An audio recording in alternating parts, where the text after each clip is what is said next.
मचा दिया था। इसके बाद मार्च 1945 में अलाइड फोर्सेस ने हिटलर के हथियार खानों को एयर फोर्स की मदद से हमला करके मिसाइल के स्टोरेज डिपो को नष्ट करना शुरू कर दिया और अब शुरू होता है टेक्नोलॉजी की लूट का सिलसिला। अमेरिकन के साथ साथ ब्रिटिश और रशियंस भी फॉन ब्राउन के पीछे पड़े थे। इनमें से जिसके हाथ भी जो टेक्नोलॉजी लगी उसने वो अपने देश को भेज दी, पर captain Robert B Staver von Braun और उनकी टीम को पकड़ने के लिए अपनी पूरी ताकत झोंक चुके थे। अमेरिका ये बात बहुत अच्छे से जानता था कि अगर फॉन ब्राउन उनके हाथ लग गया तो रॉकेट टेक्नोलॉजी भी उनके हाथ लग जाएगी, और अमेरिकन ये नहीं चाहते थे कि यूरोपीय टेक्नोलॉजी किसी और देश के हाथ में चली जाए। जैसे जैसे जंग अपने अंत की ओर बढ़ रही थी, ठीक वैसे वैसे ही सभी देशों की सेनाएं फॉन ब्राउन और उनके द्वारा पैदा की गई रॉकेट टेक्नोलॉजी के पीछे अपनी फौज लगातार बढ़ा रहे थे। जर्मनी में एक जगह का नाम पेनामुंडा है। फॉन ब्राउन और उनकी टीम उसी स्थान पर छुपी हुई थी, और तब वो एक फैसला लेते हैं कि वो रशियन से दूर और अमेरिकन के पास जाएंगे। इसके बाद फॉन ब्राउन और उनकी टीम से जुड़े हुए लोगों के परिवार पेनामुंडा से वेस्ट की तरफ निकल पड़ते हैं, लेकिन जाने से पहले वो उस जगह को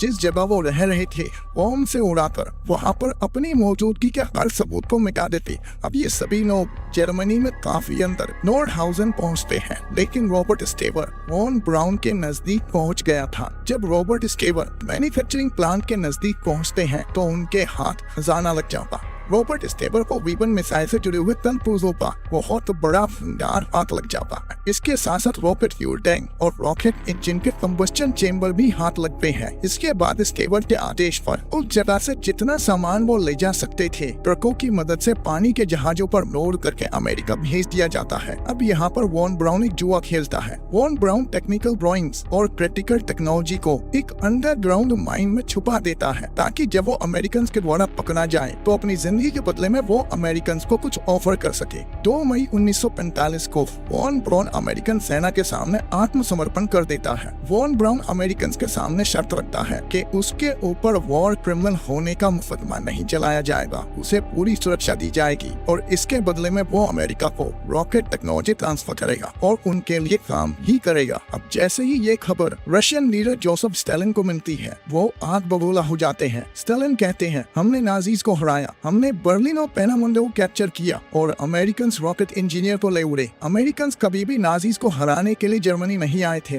बल्कि उनका पहला लक्ष्य जर्मनी की हथियार टेक्नोलॉजी को कब्जा करना था। और सिर्फ यही नहीं, अमेरिकन ने 100 से ज्यादा V2 मिसाइल्स को अपने साथ जहाजों पर लाद कर एक नया इतिहास रचने की तरफ कदम बढ़ा दिए थे। मध्य जून 1945 तक 1000 से ज्यादा नाजी वैज्ञानिक सुरक्षित तरीके से अमेरिका पहुंच चुके थे और अमेरिकी सरकार ने यह इंश्योर किया कि इनमें से किसी भी वैज्ञानिक पर और क्रिमिनल होने का मुकदमा ना चलाया जा सके, चाहे उनके हाथ हजारों बेगुनाहों के खून से रंगे ही क्यों ना हो। अब अमेरिकन से नाजी वैज्ञानिकों को अमेरिका के लिए हथियार बनाने को कहा ताकि वो जापान को हरा सके, और इसके बदले में उन्हें अमेरिकन नागरिकता, अमेरिकी सरकारी विभागों में नौकरी और अच्छी खासी तनख्वाह देने का वादा किया गया। जुलाई 1945 को अमेरिका के जॉइंट चीफ ऑफ स्टाफ ने ऑपरेशन पेपर मिनट को ऑफिशियल कर दिया, ताकि जितने भी बचे हुए नाजी वैज्ञानिक थे वो बिना किसी परेशानी के अमेरिका लाए जा सके। और अब नाजियों के द्वारा बनाई गई V2 मिसाइल एक अमेरिकन मिसाइल में बदल चुकी।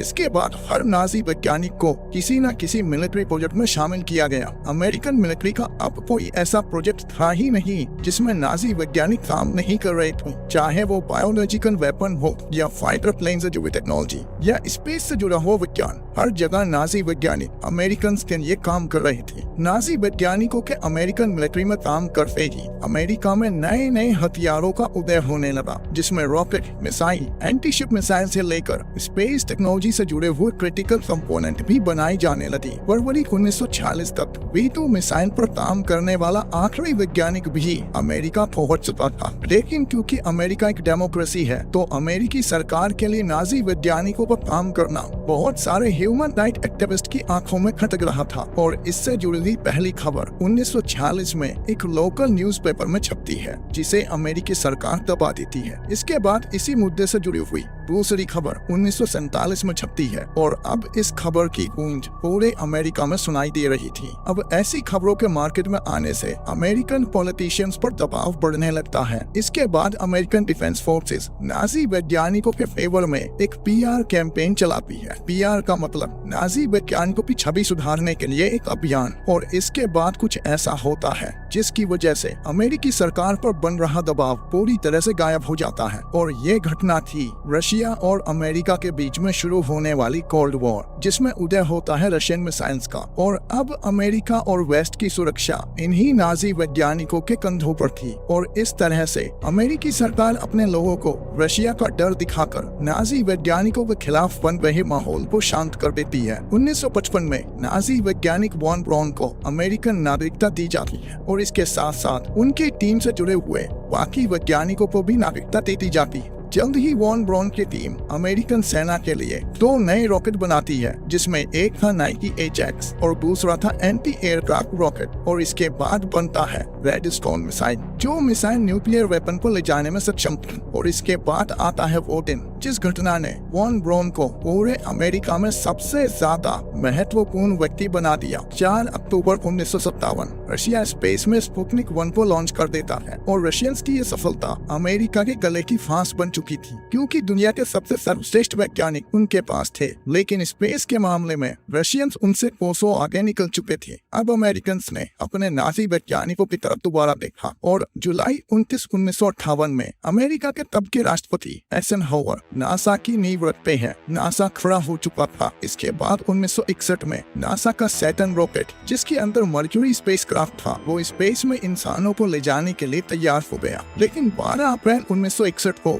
यूरी गैगरिन पूरी दुनिया में स्पेस में जाने वाले पहले व्यक्ति बने। इसके बाद अमेरिका के नए राष्ट्रपति अमेरिकी वैज्ञानिकों के सामने एक लक्ष्य रखते हैं। जॉन एफ कैनेडी एक पब्लिक संबोधन में कहते हैं कि अमेरिका सबसे पहले चांद पर इंसानों को भेजेगा और उन्हें सुरक्षित वापस भी लाएगा। और 1961 की गर्मियों में प्रोजेक्ट अपोलो का उदय होता है, जिसमें नासा के लिए $4 बिलियन के बजट का अलॉटमेंट होता है। और इतने पैसे के साथ वॉन ब्राउन सैटर्न 5 रॉकेट को बनाकर तैयार कर लेते हैं। अपोलो 11 मिशन में सैटर्न 5 रॉकेट का ही इस्तेमाल किया गया था। देखो कैसा खेल है। ये वही आदमी था जिसके द्वारा बनाई गई मिसाइलें लंदन के ऊपर तबाही मचा रही थी, और अब इसी आदमी के द्वारा बनाया गया रॉकेट इंसानों को चांद पर ले जाने वाला था। सैटर्न 5 363 फुट लंबा था। इसके सिर्फ पहले इंजन ने 1.5 million ton of thrust generate किया था। अपोलो 11 मिशन का कमांडर नील आर्मस्ट्रॉन्ग को बनाया गया। जिस दिन रॉकेट को उड़ना था उस दिन लगभग 1 मिलियन लोग इस रॉकेट को उड़ते हुए देखने के लिए जमा हुए थे और लगभग 5 मिलियन इसका सीधा प्रसारण टेलीविजन पर देख रहे थे। और फिर 16 जुलाई 1969 को सुबह के 9:32 पर Saturn 5 rocket Kennedy space centre से उड़ान भरता है और चांद पर पहुंचकर नील आर्मस्ट्रॉन्ग वो आइकॉनिक शब्द कहते हैं, ये मनुष्यों का एक छोटा सा कदम मानवता की बड़ी छलांग है। अब जरा आप खुद सोचिए, रॉकेट को बनाने वाला नाजी वैज्ञानिक, काम करने वाली नाजी टेक्नोलॉजी, तो ये मिशन अमेरिकन कैसे हुआ? किताबों में जो चाहे लिखा हो,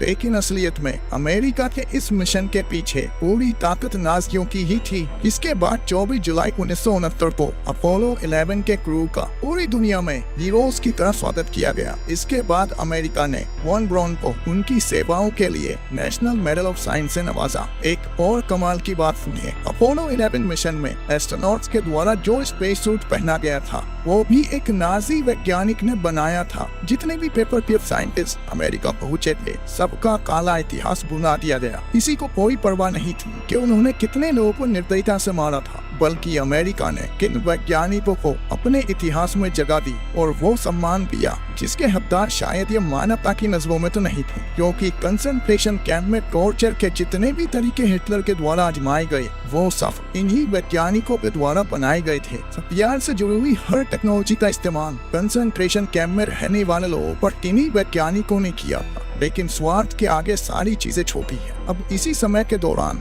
रशियंस के साथ कोल्ड वॉर में होने की वजह से अमेरिकन को ऐसा लगता था कि रशियंस ने दिमाग को कंट्रोल करने वाली कोई नई दवा बना ली और उसका इस्तेमाल अमेरिकन के खिलाफ होगा। और क्योंकि अमेरिका के पास नाजी वैज्ञानिक थे यानी नाजी डॉक्टर्स थे जो इस तरह की चीजों में माहिर थे, तो अब अमेरिकन ने एक नए प्रोजेक्ट की शुरुआत करी जिसका नाम था MK अल्ट्रा, जिसका मकसद था लोगों के दिमाग पर कंट्रोल करके उनसे ऐसे ऐसे काम कराना जो वो अपने होशो हवास में नहीं करेंगे। और कमाल की बात ये थी कि ये सब गलत काम करने के बाद उन्हें ये याद भी नहीं रहेगा कि उनके साथ क्या हुआ। और इस प्रोजेक्ट को कामयाब बनाने के लिए अमेरिका की CIA ने अपने आम नागरिकों, मिलिट्री के सैनिकों और यहाँ तक कि जेल के कैदियों तक पर भी प्रयोग किए। और अब शुरू होती है कहानी प्रोजेक्ट MK अल्ट्रा की, जिसे हम नेक्स्ट वीडियो में डिस्कस करेंगे। तो मिलते हैं नेक्स्ट वीडियो में। जय हिंद, जय भारत।